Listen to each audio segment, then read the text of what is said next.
16e journée de la commune clôturée hier à Manga, dans le centre-sud. Roger Bebamba et Amandine Lalsaga. C'est une rencontre de concertation entre le président du Faso, le gouvernement, les élus nationaux et locaux sur les préoccupations des communes. À cette tribune, le président du réseau des parlementaires pour la décentralisation et le développement local égrène le chapelet de doléances. La non-effectivité des transferts de compétences et de ressources dans bon nombre de ministères sectoriels, l'absence du statut de l'élu local, la suppression du passeport diplomatique des présidents de collectivités territoriales, le non-cumul des indemnités des présidents de collectivités, la centralisation des signatures des actes de foncier au niveau du MINEFID, la question sécuritaire dans les communes. Le président du Faso rassure, ses préoccupations sont en phase avec les aspirations de l'exécutif. Séance tenante, Roch-Marc Christian Kaboré donne des instructions. Nous ne pouvons pas continuer à nous répéter continuellement la question des transferts des ressources et du personnel. Ça, c'est pas possible. Il faut qu'à un moment donné, nous trouvions les solutions définitives pour éviter que les budgets ne soient mis en place que tardivement au mois d'avril et que cela pose des problèmes de fonctionnement au niveau des mairies.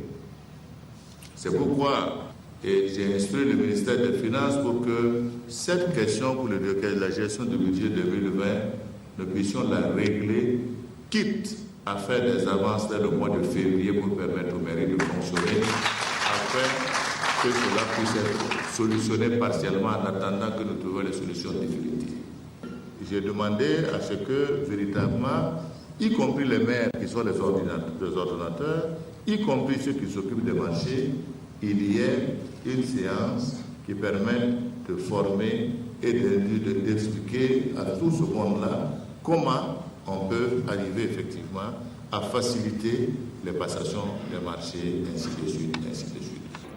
Le chef de l'État informe que des mesures sont prises pour la sécurisation des maires et des communes dans ce contexte de menace terroriste au Faso.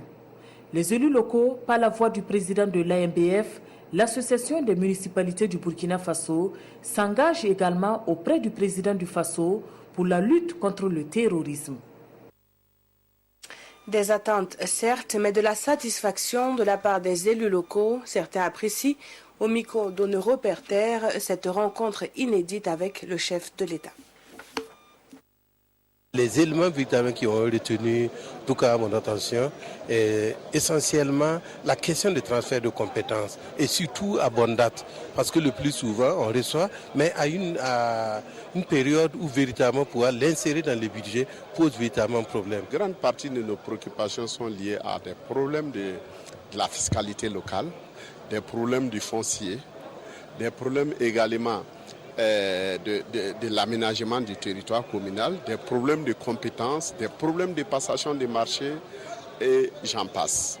Mais à toutes ces questions, son Excellence, Monsieur le Président du Faso, avec son gouvernement, a tenté de trouver des solutions à nos problèmes et nous osons croire que dans les mois à venir et dans les années à venir, la décentralisation va connaître des lendemains meilleurs dans notre pays. Si on dit de sécuriser des maires, nous l'avons demandé, mais on s'est dit que peut-être ça peut être possible, mais en attendant, ce n'est pas ça d'abord qui est la grande priorité, mais c'est de sécuriser d'abord notre commune. Que si la commune est sécurisée, on pense que nous pouvons être en sécurité dans la commune.